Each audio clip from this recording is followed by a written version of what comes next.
Hey guys, how's it going? Welcome to my video.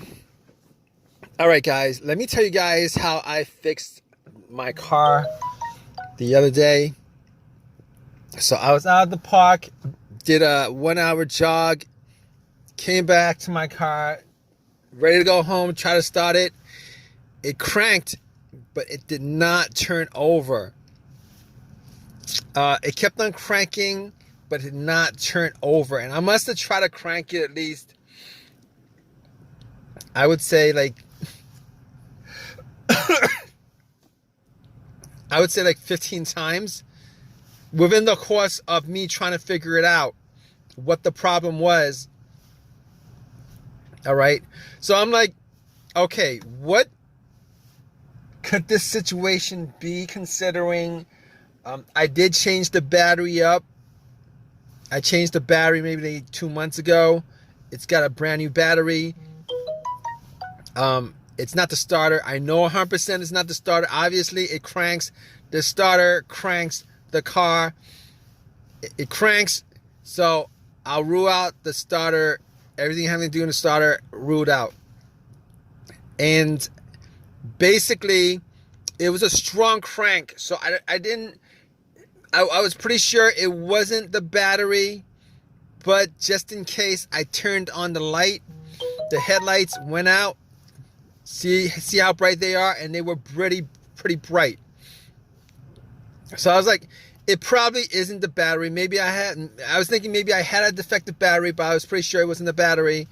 All right, it wasn't a slow crank. It wasn't like, it wasn't a slow crank. It was a strong crank. But here's what I did anyway.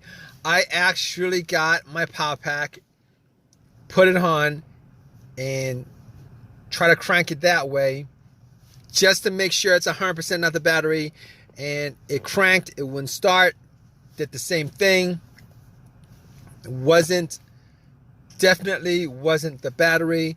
And on top of that, I was looking around just to make sure that my terminals were clean and tight, because I did clean the terminals. I did tighten them up 2 months ago. I didn't think that it was going to be corroded after 2 months, and they weren't corroded after 2 months. So I was like, all right, okay, I know what the obvious is, but I'm going to go through these steps, just to make sure that I pretty much troubleshoot the easiest things, and then I'm going to go to, the bigger issues. So at that point, I knew it wasn't the starter. Obviously, it's not the alternator. I ruled those things out. You guys, in this situation, you guys don't want to start ruling things out as what the issue is. It won't be the starter. If it's a strong crank, it's not the alternator. If it's a slow crank, wait. If it's a strong crank, it's probably not the battery. If it's a slow crank, it's possible that it is the battery. But just to rule it out, you guys should probably at least try to give it a jump. This situation, just to make sure it's 100% not the issue. All right. So it's not a slow crank. It's a very strong crank, and it cranks up pretty strong. All 15 times that I try to crank it up. So I can rule out those things. Check all the terminals, rule that out. And the negative wire, I could rule that out too, because I wouldn't be getting a strong crank. Well, it's possible. It's possible that it could be the negative ground wire that could cause that issue. It's very possible, maybe.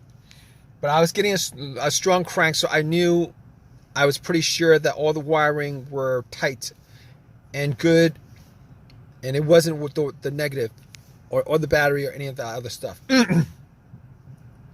So moving on from that, I'm thinking to myself, okay, maybe it's a fuse.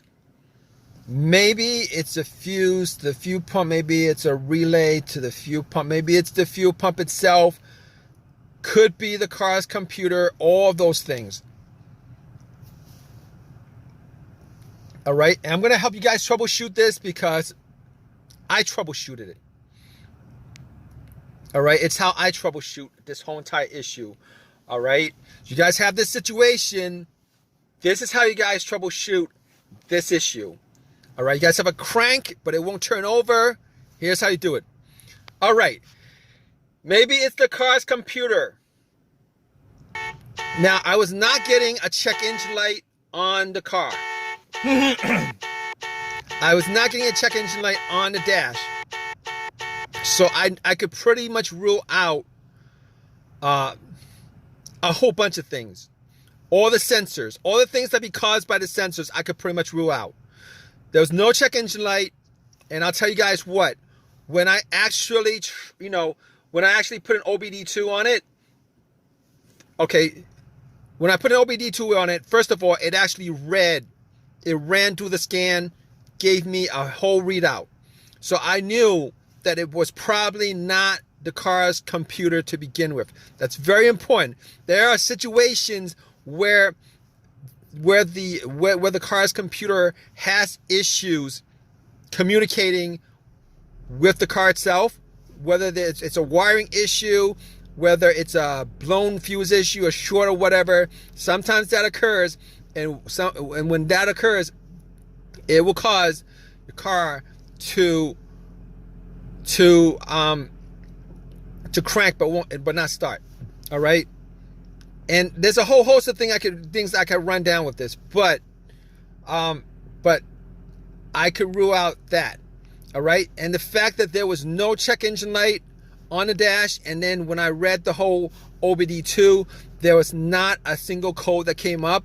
I could rule out anything having to do with the mass airflow sensor, could rule that out. I could rule out the crankshaft, camshaft. I could rule all that out. And I could probably rule out the throttle position sensor on top of that. So if you guys are probably thinking it's probably one of those sensors that's causing it, one of those things that's causing it, if it's not coming up, if you guys don't have a check engine light with this with this crank but no start issue, it's a crank but no start issue, you guys probably rule out all those things that has a sensor connected to it, which is a whole host of things. All right, and this situation pretty much simplifies a whole lot of things as far as troubleshooting this issue is concerned with a crank no start issue. All right, so let's go down from there. All right, now I'll tell you what. All right, I wasn't able to get my car started at the park, so I had to call AAA, had them tow my car to my house so that I could actually do a bunch of tests. I didn't have my tools with me, so I wasn't able to get it started. All right, I assumed that it was a couple of things. So when I got home, I had to pretty much go through all the fuses. All the fuses were good. All right, all the fuses were good. So next up would be the relays. I assume in this situation that it was probably either going to be a fuel issue, like maybe a relay or a fuse connected to the fuel pump that would cause this situation. All right, so I tested out all the fuses. It wasn't that. As far as the relay was concerned, I did swap out the fuel pump relay with another relay, with a similar relay, with the same exact number. So I did swap out one of the relays for the fuel pump relay, and that didn't do anything as far as that situation is concerned. So at that point, I was thinking, all right, I got to figure out whether it was the fuel pump that was causing this situation. All right, definitely was sure it was not the relay. And on top of that, I actually took off the line for, the part of the fuel line just to see whether there was any fuel getting pumped out. There's no fuel pumping out. And on top of that, I actually did not hear the fuel pump prime. All right, when I turned it on to the on position, did not hear any kind of priming coming from the fuel pump. So at that point, I knew that it was probably the fuel pump that was the issue. In fact, it was the fuel pump that was the issue. Now, I was hoping that it would have been the fuel pump relay. If it was the relay, it would have been a quick fix. However, since it was the fuel pump, it took an hour or two for me to replace it. Got the car to start afterwards after it was replaced. It was the fuel pump that was the problem.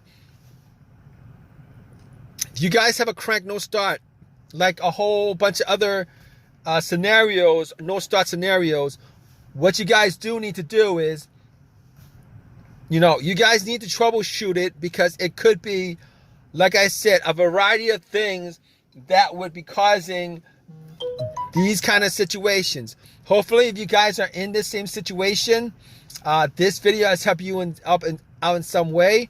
Maybe it's a fuse that was blown or something like that. Hopefully, you guys got a simple fix for you. But that was my whole entire the whole entire scenario happened because the fuel pump needed to be replaced. All right, guys. If you guys have any comments on this, please drop a comment in the comment section. Please give me a thumbs up and please subscribe, guys. All right, take care.